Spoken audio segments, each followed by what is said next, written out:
என்னாகம புஸ்தகம் 20வது அதிகாரம் 17வது வசனத்திலிருந்து, நாங்கள் உமது தேசத்தின் வழியாய் கடந்து போகும்படி உத்தரவு கொடுக்க வேண்டும்.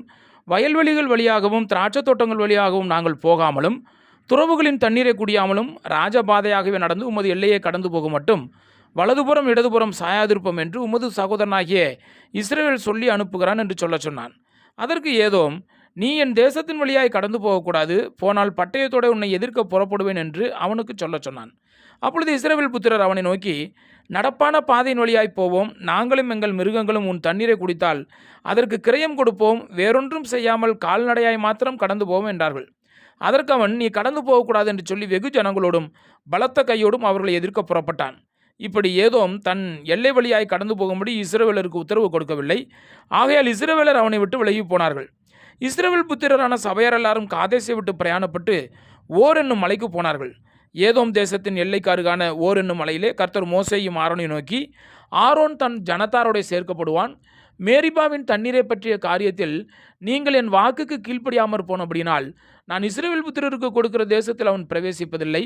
நீ ஆரோனையும் அவன் குமாரனாகிய எலெயாசாரையும் கூட்டிக் கொண்டு அவர்களை ஓர் என்னும் மலையில் ஏற பண்ணி, ஆரோன் உடுத்திருக்கிற வஸ்திரங்களை கலற்றி அவைகளை அவன் குமாரனாகிய எலெயாசாருக்கு உடுத்துவாயாக.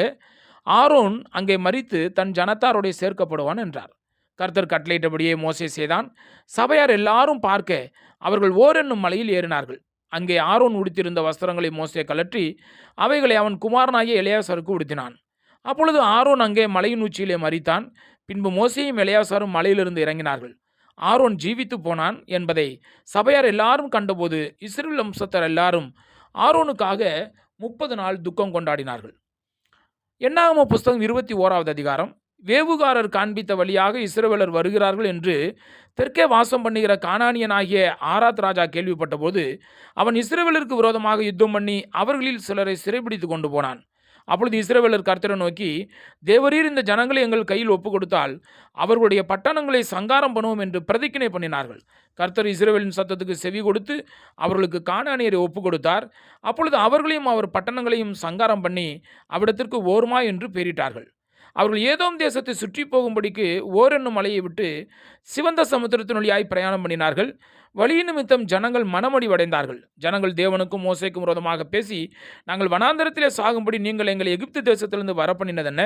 இங்கே அப்பமும் இல்லை, தண்ணீரும் இல்லை. இந்த அற்பமான உணவு எங்கள் மனதுக்கு வெறுப்பாயிருக்கிறது என்றார்கள்.